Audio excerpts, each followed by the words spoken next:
All right, everyone, we can get started.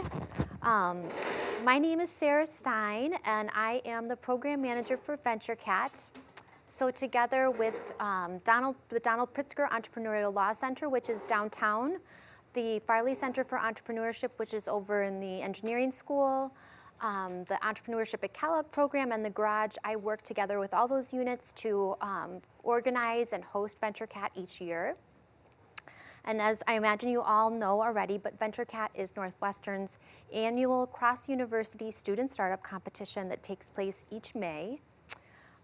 And this session is just meant to help share some information about what the program entails and things that you can do to help prepare to apply.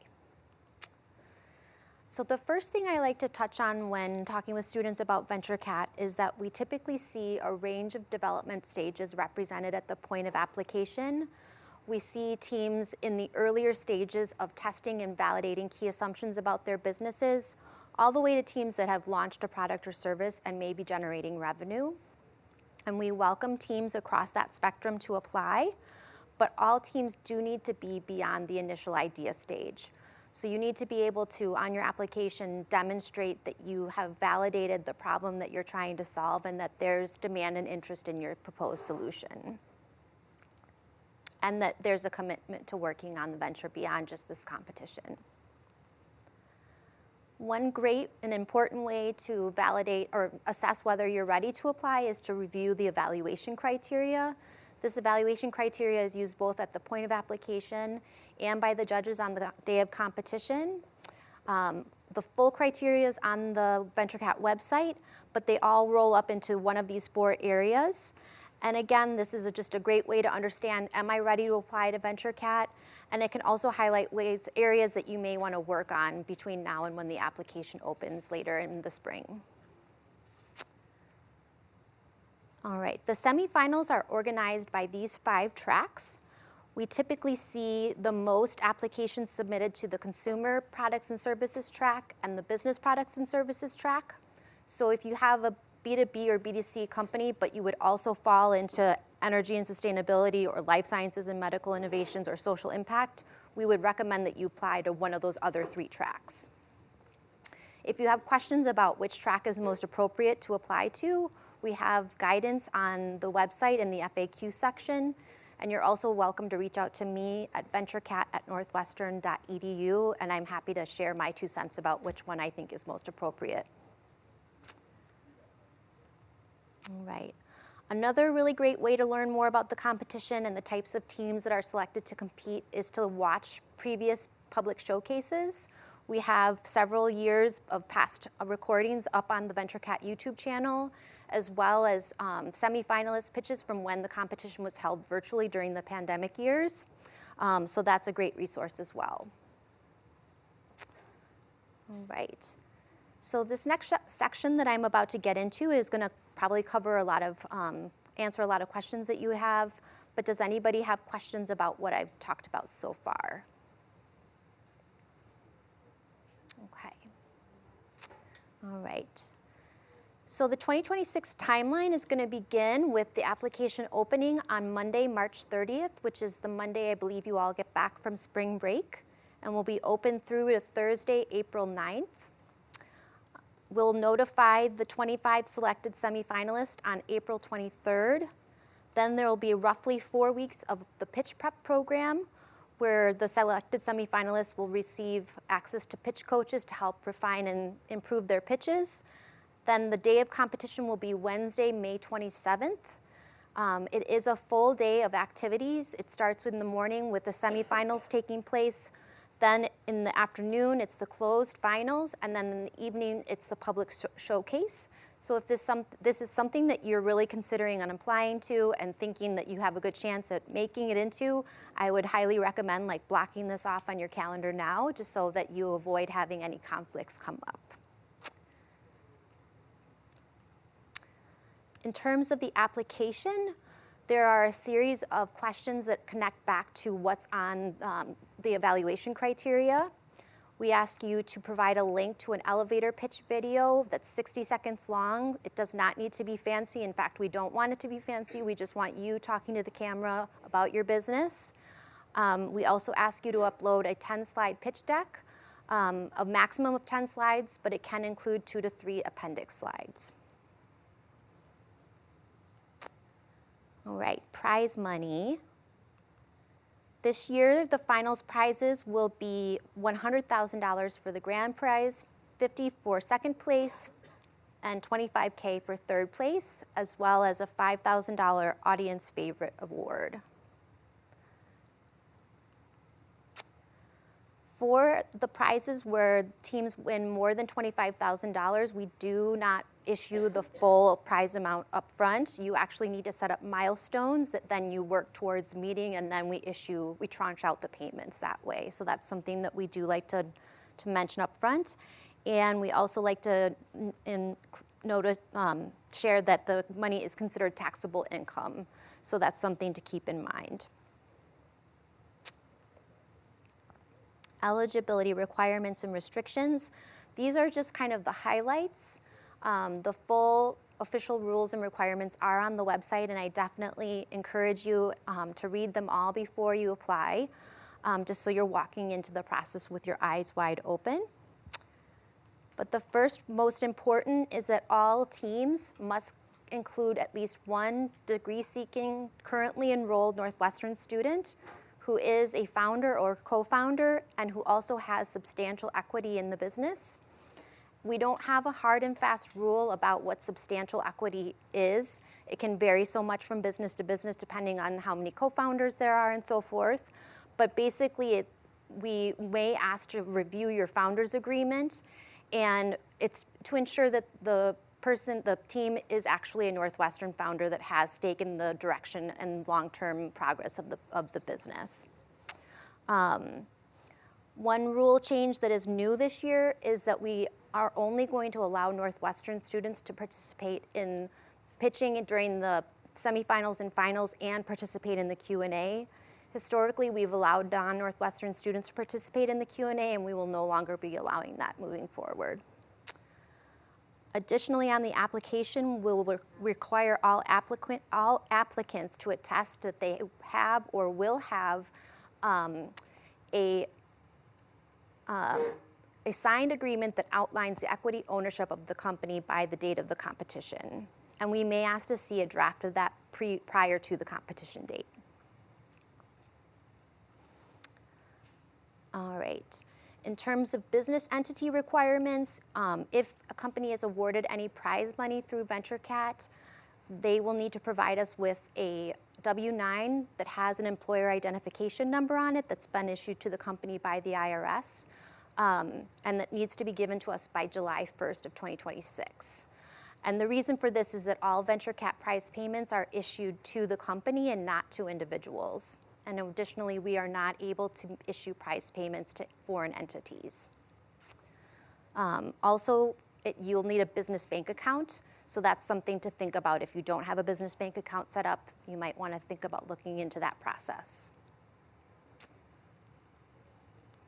All right. In terms of some restrictions, businesses that have raised more than $500,000 in equity capital are ineligible to compete. Additionally, if you founded your business entity more than 4 years prior to the VentureCat application deadline, you're also ineligible to compete. All right, this slide I included for any international student founders. We sometimes get questions about working on a business as an international student founder, how that impacts their visa. And I really am not equipped to answer those questions. This office is, and so I just wanted to make sure to include this slide about how to reach out to this office. I included the email. There's some walk-in hours on Tuesdays and Fridays, and then a link to find your specific advisor. So please utilize this resource when you have those types of questions, because again, I really don't have the expertise to offer information on that regard. All right, and then this last slide is just some general resources for everybody. The top one is the Northwestern Student Business Formation website. It's got a ton of resources on it. It has accounting and tax resources, business entity formation resources. There's a whole list of other competitions that you can apply to. It is NetID protected, so you need to log in with your NetID. And there are certain browsers that it has issues with. I've had luck with Chrome. So if you have an issue, just maybe try using Chrome. The VentureCat website has all the information that I've shared just now and more. And then again, if you ever have any questions, you're always welcome to reach out to me at venturecat@northwestern.edu. I'm happy to answer questions over email or set up a time to meet one-on-one. And last, the VentureCat student email list. If you're not on there already, if you click on the link, I will be sharing this slide deck out. If you click on the link, you can sign up for the student email list via that form, and you'll make sure to get all the announcements that come through about when the application opens and so forth. So with that, I know we covered a lot of ground, but I'd like to welcome up Angie Mercurio, who is the CEO and co-founder of NLab, and last year's third place winner and audience favorite award winner, to help me answer and field any questions that all of you might have. Yeah, thanks for having me. Oh, and actually I have a mic for you too. Oh, awesome. All right. Great. Hello. All right, don't be shy. Very goofy picture of me. Yes. So like for that competition, were you just kind of like sharing the story about the founding? Like, was it like a pitch that you had to give? Just like kind of share your experiences like going through that. Absolutely. So there's these eligibility guidelines that you follow while applying. And the cool thing is it's the exact same guidelines that you follow when putting together your pitch deck. So it was a real challenge for me to figure out how to touch on all those points while also telling a story. Because in my opinion, I think a pitch should be a story. Like, I think when people just get up to pitch for the sake of pitching, everyone's going to get bored super fast. So just figuring out how to like weave that. And the way I did it was not just using the pitch coaches here, which was amazing, but I just pitched to everyone that I knew. Like, I was obnoxious about it and edited as I went.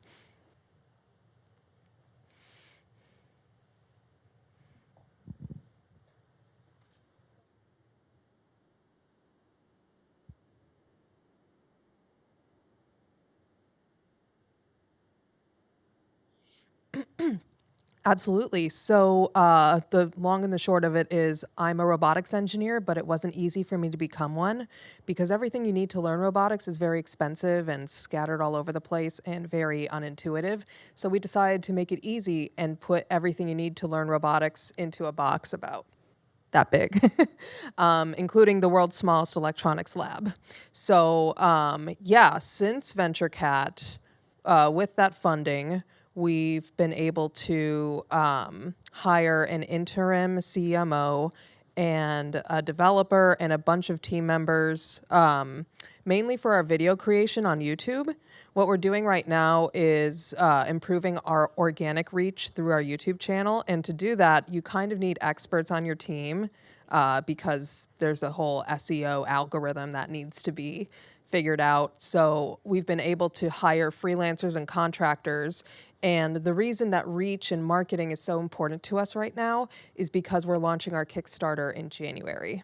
So without that money from VentureCat, we would not be where we are right now with the traction that we're getting.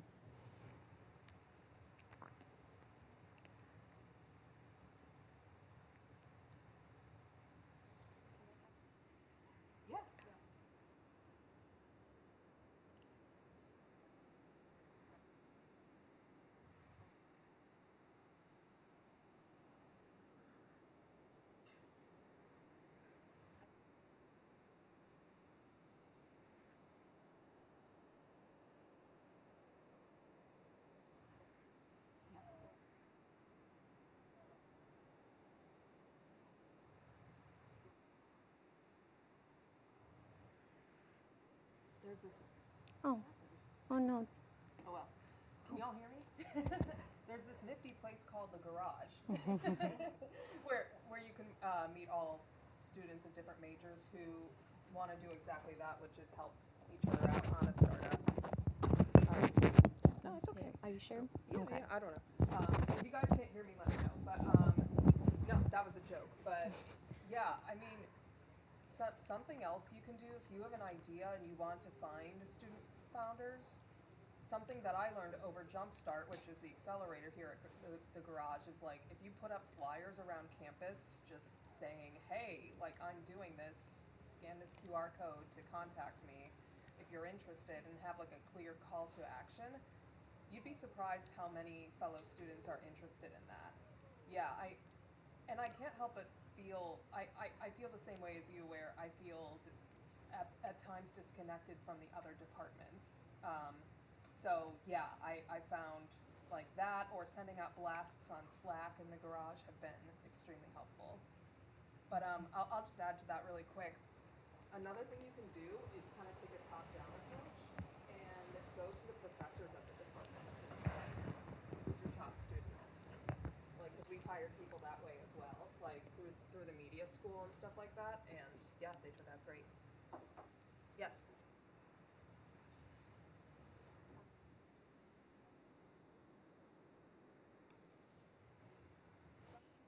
Yeah, so we, let me see. It's kind of weird because we had an existing B2B product that was similar to what NLab is now, but it was really a product by engineers for engineers, and it was not beginner friendly whatsoever. And we were selling it to universities like Northwestern and Carnegie Mellon, but there was no kit. There was no projects. There was no YouTube channel. It was just kind of this like really techy engineering tool that only engineers could understand. So what I wanted to do when I came to Kellogg to get my MBA was to take this invention created by professors here and make it beginner friendly so that more people could enter the wonderful world of electronics. And so, oh, I'm sorry. That's exactly right. So that was that was what I competed in, was and I actually, I'm really jealous of all of you because VentureCat's such an amazing experience. I actually got the chance to do it twice, and the first time I did social impact, and the second time I did B2C because I kind of like walked the line between the two. But yeah, like it was basically, I leveraged the learnings in my business school degree and through the garage and all this stuff to kind of pivot from a B2B structure to a B2C structure. So I admit, like, I had a little bit of an advantage coming in because we had maybe a quarter of the product done, maybe an eighth more like, because there was a lot of development that came from user research that we added onto it. But it's still, you know, a significant foundation. But I've also seen immense success from students in VentureCat who a year ago walked into the garage with just an idea, and it's because of the immense amount of resources here. Yes. Oh, hi. Nice to meet you.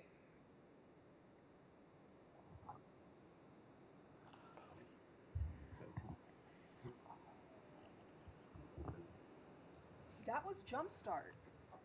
So that's the Jumpstart accelerator here, and usually they do Jumpstart first, but I kind of broke that rule.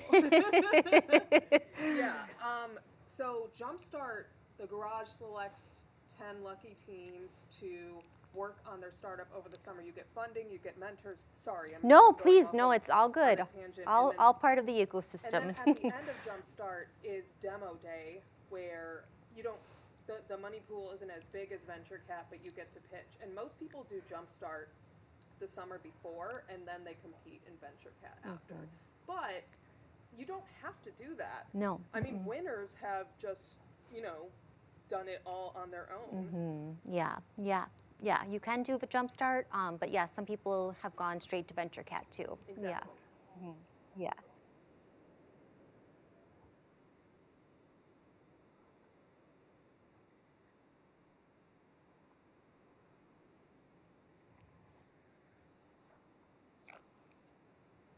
That's a great question. Hmm. I think I wish I practiced presenting in front of people more, because I got extremely nervous on the day of. Cause like, I don't know if y'all know this, but you kind of, it's a whirlwind of a day. Like, you present at the semifinals and then you find out if you're in the finals like at 10 a.m. or something. And then like you present again and that's when you find out if you're going on stage or not. And like I felt this mix of like excitement and dread because I'm an introvert and I'm just like, I'm not ready for this. But the butterflies went away as soon as I went up there. And yeah, I am very grateful though that I practiced to an empty room a lot because that helped. Yeah, no, you crushed it. You did a great job.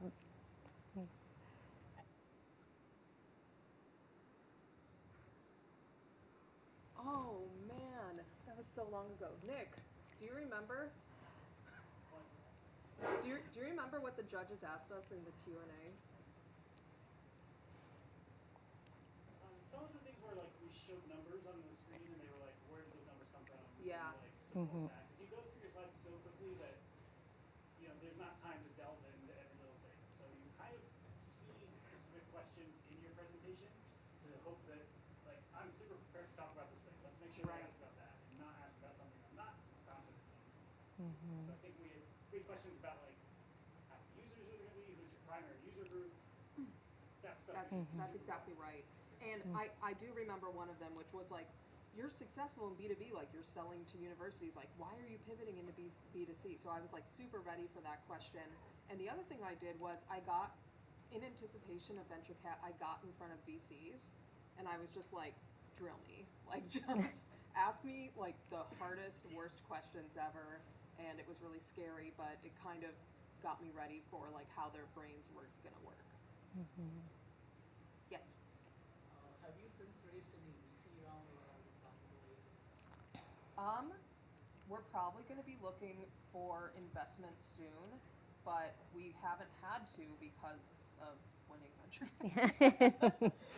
Winning third place rather.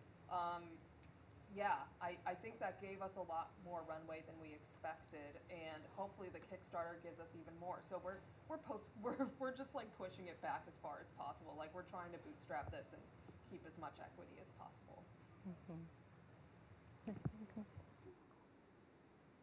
Hello.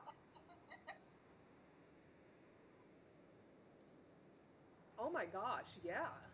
Like, I'm really popular now. No, I think it gives you a lot of credibility. So I go to Kellogg and like suddenly people kind of knew who I was, but it also was like, oh yeah, you won third place. Like, are you looking for marketing people? I know a guy. And like my network kind of went, like it just expanded in all different directions. And I still use it as a bragging point. I just did it for a networking email yesterday where I just linked to the VentureCat winners page and Yay. like people are like, wow. Like, and I send my 7-minute pitch to people. Oh, good. I Yeah. did that today ahead of a meeting because I was just like, I could give you the pitch in person or you can just watch this thing. And it's been such a valuable thing to have. I don't know. Did I answer your question? Okay. Yes. I'm curious about like the process for like product market fit because you said your product was 80% done when you pitched the idea. What was that process like for you to kind of go into the market and talking to customers, acquiring customers? Yeah, so I was lucky enough also to be part of the Zell Fellows program at Kellogg. And what you learn there is you really learn how to interview people and conduct user research. And I talked to so many people before I was confident about my 2 target markets. So really just getting out of your comfort zone, and you'd be surprised how many people are willing to share their thoughts for free. Like, if they detect that you're passionate about something and you make them feel important and you're like, I would love if you could give me 15 minutes. Like, and 15 minutes usually turns into an hour. And then you have like all these insights that you can apply to your product. But talk, like quantity over quality, talk to as many people as you can and gather those insights. That's what I would say. Did that help? Yeah, absolutely. Yes. What was the most useful skill business idea, and what is the most useful skill you guys while working? So most useful skill while working on VentureCat versus, sorry. Starting going into it, you guys are. Okay, so like what I got at the beginning of VentureCat versus like Yeah, at okay. the end. Let me see. I absolutely love the pitch coaching sessions for VentureCat. The people that they have, and you get to pick them if you're quick enough in the spreadsheet, are absolutely top notch. Like I've never heard of someone saying like, "Oh, I got a total dud." Like it really. And I know because I did it twice, so I had 4 official coaches, and Yeah. they were all amazing. Good, I good. probably shouldn't say who they are. But yeah, at the beginning, that was extremely valuable. You get 1 hour with each of them, but they make it so worth your time. Like, and they make you prepare ahead of time. So at the beginning, it was that. At the end, I definitely getting up there and giving the pitch and winning a prize for it. I don't want to say it cured my stage fright, but it helped, and it gave me confidence to enter into more competitions, which I also placed in. So yeah, that's what happened at the end. Hello, yes. Can you enter twice that you have the same idea the first? Oh. Yeah, you Yeah. can, as long as you don't place in one of the, if you win, like she couldn't apply again because she's won one of the top prizes, but as long as you don't win, as long as you don't win one of the top prizes, you can keep on applying. Yeah, yeah. Wait, I thought it was if you get into the finals, you can't do it again, or is that not true? I think it's, I should know this. I Sorry, believe, no, I think it's as long as you, I think if you I think you can get into the finals. I think it's only if you win first, second, or third Got it. place that you can like that. not I apply. like that Yeah, better. yeah, yeah. So, Yes.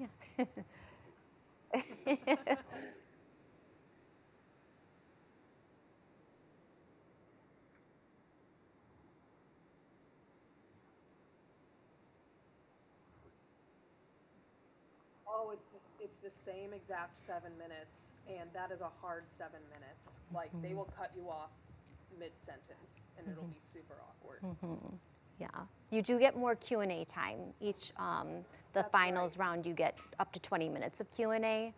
But the But it's 10 minutes for the it's 10 semifinals. 10 minutes for the semifinals. Yeah. Yes. So you got to have that down. Like that's why it's hard because you got to rehearse without rehearsing. It's so weird. Like if you come across as too scripted, the thing about like making it too scripted is that it's actually easier for you to mess up because your brain enters autopilot, and then if you just go like if your train goes off the track, you can't get back on because your brain's in autopilot. You're like, oh my god, where was I? So you have to kind of like rehearse with bullet points is what I did. Like, what's the general idea I want to get across on this slide? But then you also have to rehearse it because it's 7 minutes. You can't go over. So, Right, yeah. right. It's a tricky balance. It's a very tricky balance. Yeah. But it was fun. Yeah. Yeah. Yes. Is there a common characteristic you saw among successful founders that maybe less successful teams lack? They're all crazy. No. Part two? Let me think. I know Utaro very well of Insta English, and he's just a machine. Yeah. That's like the best way I can describe him. Yeah, I'd say grit. Definitely Yes. grit Yes. is a really common thread. I think like the way I measure if you're a good entrepreneur is if you find yourself doing weird stuff. Like if you're going out of your comfort zone a lot because that's how curious you are about your customers, your product, like figuring out if you're making the right product. I'm an introvert. I don't like talking to people. I'd rather just be at home. But like I was doing so many weird things that Yeah. are like way out of character for me, and that was like the first cue to me. And Utaro's the same way. Like he and I, we have a lot in common. We both did ed tech companies, and we both would rather not talk to people. But watching him like socialize and network. Yeah. When I know who he really is, I'm like, oh my God, he's doing exactly what he wants to do. Right, right. And that comes across in your presentation. Like if you're like, this seems like a money making good investment area, I don't know, like people are gonna pick up on that. Yeah, yeah. So my company is registered in Estonia. I was working there before Kala. So can I not be a part of this competition? Wait, can you say that one more time? Yeah, Yeah. Because also for the people that are going to watch this on the recording. So my company is registered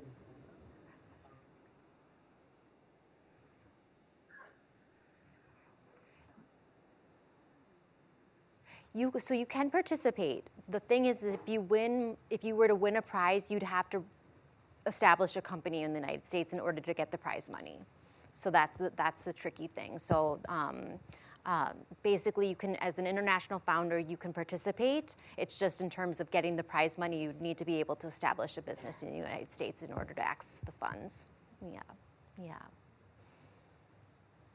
yeah. Yes. So I'm really glad you're here and answering our questions. The question is, from which most important aspect do those judges evaluate the products that while building that product we have to consider? What are the most important aspects Yeah. that you have to consider when Yeah. building a product? From judge's perspective.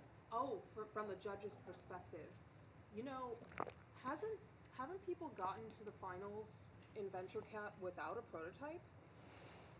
Yes. Mm-hmm. Yeah. Mm-hmm. Yeah. I think Pilbo was one of them. They had like a low fidelity. Mm-hmm. It's Yeah. good to have something. It's good to have something. It's good to have something, is what I will say. Yeah. But I think like the most important thing is to have an area that is proven. Right. I think. And thoroughly researched. Mm-hmm. Right. I think having a really solid value proposition Yep. is really important. That's right. Mm-hmm. Yeah. Yeah. Yeah. Did that answer your question? Yeah. Oh, no, please. No, yeah. Okay, cool. Yes. Yeah. Yep.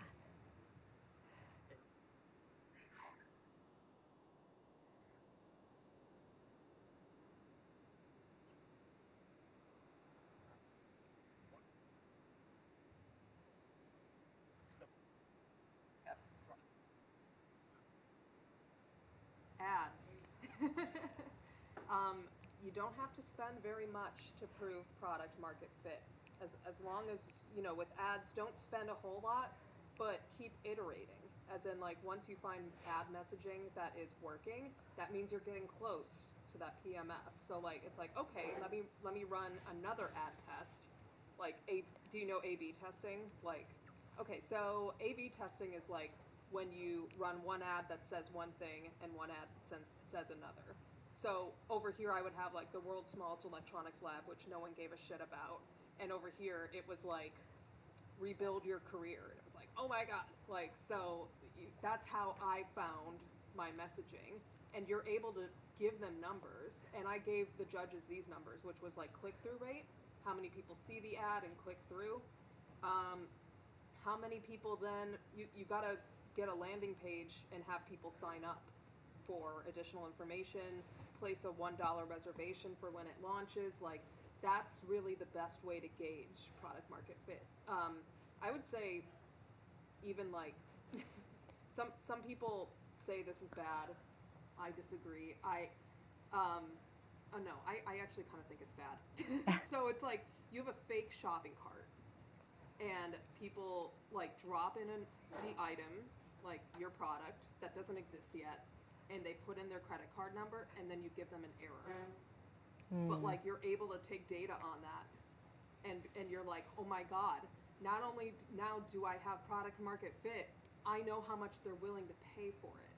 So yeah, I go back and forth on that method because it feels snaky to me.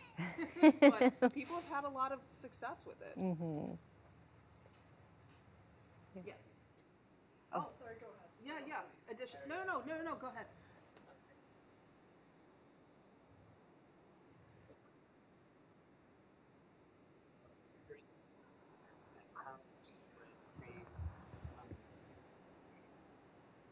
Sorry.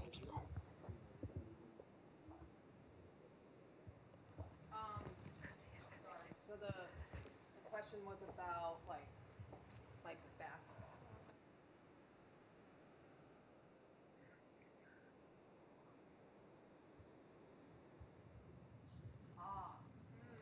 Yeah. So I had a slide that was the 2x2. Have you seen those before?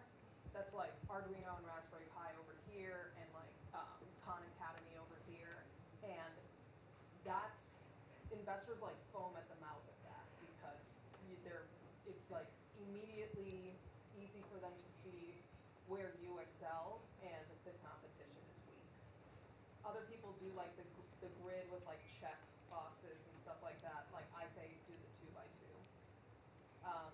But yeah, that on a higher scale, you're arguing that you're the best in the business every single day. So, I mean, I could sit here and talk to you for an hour about that. But yeah, like in terms of VentureCat, 2x2. Yeah. Yes.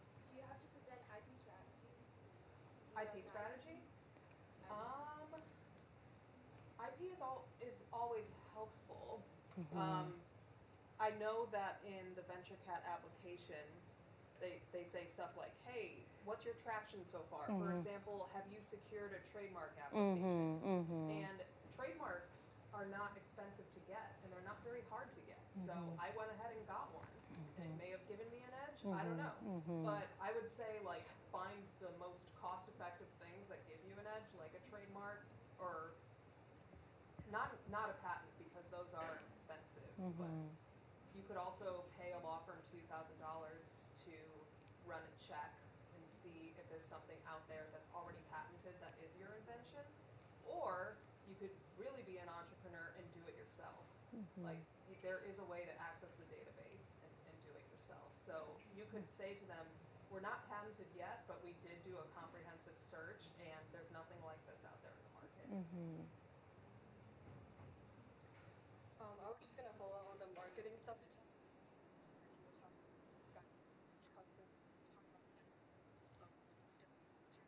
Yep.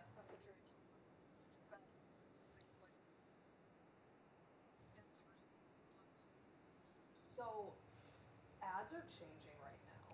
Like, I don't know if you guys are aware of this, but like the AI's kind of infiltrated them. And so we found that we were getting ROI from running Google Ads, but the truth is, even the experts out there, like, they're not experts anymore because the whole landscape has changed. And people don't really, surprise, surprise, people hate ads even more now than they did before. They're just like, oh, it's an ad. Like, why would I want to click on this? So instead, what's really trending is video ads. So like when you're scrolling on YouTube and TikTok and stuff, you know, you see an ad and it's like attached to a TikTok shop. So that's the method that we're doing right now. We haven't implemented it yet, but I just hired someone to do it, and we're really excited. So, With VentureCat money. yeah. It Oh all my- comes back to that. Oh my goodness. Well, thanks so much, Angie. Really appreciate all of the information you were able to share with us. And thank you all for coming. I'm happy to stick around afterwards if there are any questions about VentureCat programming and anything related to the application and so forth. And again, I will be sharing out the slide deck with everyone that registered to attend too. So thanks again. Thank you guys. That was fun.